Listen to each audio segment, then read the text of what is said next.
my YouTube channel. It's the Fab Nerd here, and if you don't know who I am, take one small second, click the subscribe button and the notification so you can get to know me each and every week right here on my YouTube channel. We are in the midst of the Fab Nerds countdown to Christmas, and I am just overjoyed with the holidays, and I really want to touch on a topic that is a little heavy, but I think it's essential for us to really address it, and it's a little bit taboo in the African American community. That's right, guys, seasonal depression. I just want to put the disclaimer out there. I am in no way, shape, or form a medical professional. I'm not a doctor. I'm just here to share some experiences that I've had within life and within my realm of friends and family and things of that nature. First things first, if you are experiencing depression, I want to strongly encourage you to reach out to your network of people and friends and a medical professional before continuing this video. Okay, guys? Thank you. Let's get down to business. Seasonal depression is a very real thing. It's called seasonal affective disorder. So it's basically talks about how your mood changes with different seasons. So it can happen fall and winter. It can also happen spring and summer. But for the sake of the holidays in this conversation and what I'm familiar with, I just want to talk about the colder months. So right now we're in Christmas time. Thanksgiving has passed, and everyone is seemingly in a good mood, but the holidays can be really tough on people sometimes. So I just want to go over like 5 quick reasons why some people may or may not be dealing with seasonal depression, and kind of 5 tips and tricks that can kind of help you combat these things. Firstly, like, we all love our families and we cherish them so much, but sometimes family be needing boundaries, okay? You got that one crazy cousin, that auntie who's always tripping. It could be an episode of soul food. A family member has passed away and the family breaks up. Like, you just don't know. Like, so family dynamics play a very big role in how your holidays are carried out. So I just want people to be mindful. Some people may have lost a loved one, a parent, a sibling, and holidays can be tough. So while we are in the spirit of being joyful, just kind of be careful and always just check on your strong friends and make sure that they're doing okay, because the holidays can be rough for some people. Also, when we get up, it's dark. Go to work, it's dark. You come home, it's dark. There is a lot less daylight hours. We're not getting enough vitamin D. We're not getting enough sunlight. So that really can contribute to our mood too, because summertime is the sun is out until like almost 9-10 o'clock at night. And then the wintertime, like, it's 4 o'clock and it's dark already. Like, bruh, WTF, right? So that can also contribute to some of our mood changes. Number 3, financial.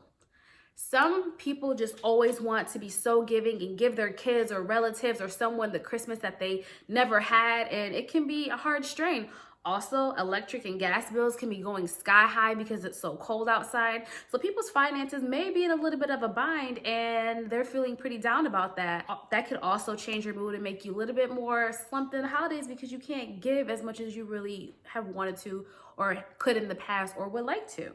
Number 4, it's the cold weather, right? It's cold outside. Like, sometimes temperatures can drop into the teens. Sometimes it's really cold. The wind chill factor, depending on where you live.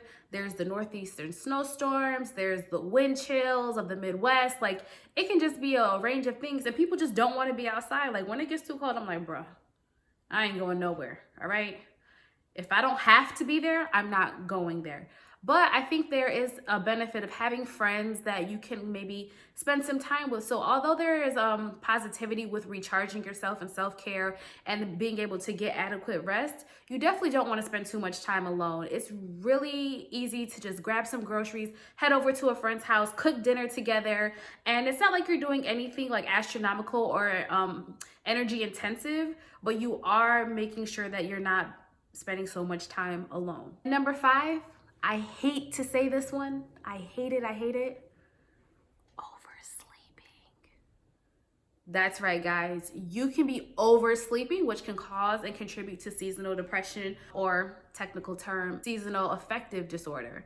When you oversleep, you tend to be a little bit more lethargic. Also, when it's colder outside, your body can crave food high in carbohydrates, which makes you a little bit more lethargic and sluggish. So just be mindful. Make sure you're getting adequate rest.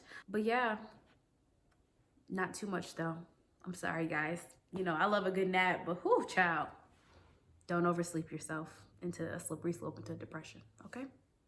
Promise me. You promise?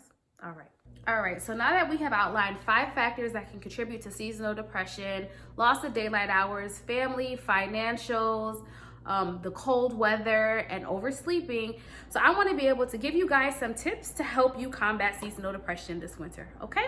Number 1, seek help. It is okay to go to the doctor and say, hey, I'm not feeling like myself. Or go seek counseling or therapy. A lot of companies offer employee resources, employee assistance programs that can give you 5 or 8 or 3 or whatever number of sessions to get some help. And I think it's really important that during the holidays, while we're overexerting ourselves and energy with gifts and Friendsgivings and Thanksgivings and Noche Buenas and Christmas Eve, Christmas Day, New Year's, so you're just overextending yourself, I think it's okay to just say like, hey, I'm burning the candle at both ends of the stick and I need some help. So number 1, talk to your primary care doctor, talk to a counselor, talk to a therapist, and see what they can do to help. It's okay to get help, guys. Number 2, reach out to your friends. You have a network of people who love and care about you and want to support you. So you can just say, hey, I have been in the house too long. I'm having cabin fever. Let's go do something. Can I come over and just watch a Christmas movie together or watch TV together? Like, you have friends who are willing to support you and people who love you. So reach out to those people. Number 3, exercise and stay hydrated, okay guys? That is really important. The exercise is going to give you so many endorphins and you'll just be in a good mood and you just want to stay active. So even though you're not out bouncing around happy hour and all the little summer activities, give yourself something to do. Number 4 is plan a trip to someplace warm. This is one thing I always do, guys. Like, I am not the fan of the winter. Let me tell you that. So I know that around February-ish, I get a little attitude, a little cranky, just because I'm like, bruh, I hate the winter and I'm ready for summer to come back around, right? So I plan a trip someplace warm every February. It's just the kind of a tool that I use to combat seasonal depression, so that way I'm just not like stuck in a rut because it's so cold outside. And it also gives you something to look forward to. I think when you plan something and you have it coming down the pipeline, it's like, ooh, you get to count down. So guys, just so you know, I have already planned my anti-seasonal depression trip. So this year for New Year's, I'm like, I gotta go someplace warm. So I'm going back to Puerto Rico to go like hang out, be chill, be on the beach, margaritas, like. But you can go to Miami or, I don't know, go someplace that doesn't require a passport. Puerto Rico doesn't require one if you don't have one. But there's plenty of other things you can do to look forward to. Just plan something so that way you can look forward to it if you need some help kind of getting through winter. And number 5, last but not least, is a seasonal depression lamp. So obviously I had to hit you guys with a little nerdy techie thing, but these lamps are amazing. So what you can do is basically buy this lamp. You can get them on Amazon for as cheap as $25. I'll show you the one that I have, and you can just turn the light on and it literally illuminates your whole room. So I think it's really helpful to kind of like make your body get the sensory of some more daylight hours. So it's a really cool lamp you can get. One of my friends actually gifted me this lamp when I first moved here to Cincinnati. She was like, girl, you're gonna need this. And I was like, am I? And she was right. I think it's a really great technological tool. You can just put it on. It's so bright. Some people do use these lamps for shift work. So if you're always on a night shift and then you sleep during the days, so to kind of help your body adjust to that while you're not at work, those are really good too. So I will show you my seasonal depression lamp. It's just a nice little lamp, and who knew one little lamp can make a big difference. But at nighttime or when it's darker, I flip that thing on and whew, the energy be popping. It makes me feel more alive, more awake, more alert, because my body is like, oh my God, it's so bright. Like, it is not time to go to bed yet, because sometimes with how dark it is, I'm like, oh my God, it's 8:30 and I'm ready to go to bed already. Like, this can't be life. Can't do it. Boop. Flip the switch, and there we are. This is my sun lamp, or my sunlight. This brand is called Daylight, but I'm sure you can find many different brands, some smaller, some bigger. Easy Google search seasonal depression lamp or sun lamp or SAD lamp to see what you can find. So this one, you just like plug it in. It has a base, so it's pretty sturdy. It has like a base, and then you can put it at different levels. So if I wanted this shorter, I just slide it down. I push the button and it slides down. And then when I flip the switch down, it's one level of light. In the middle, I turn it off.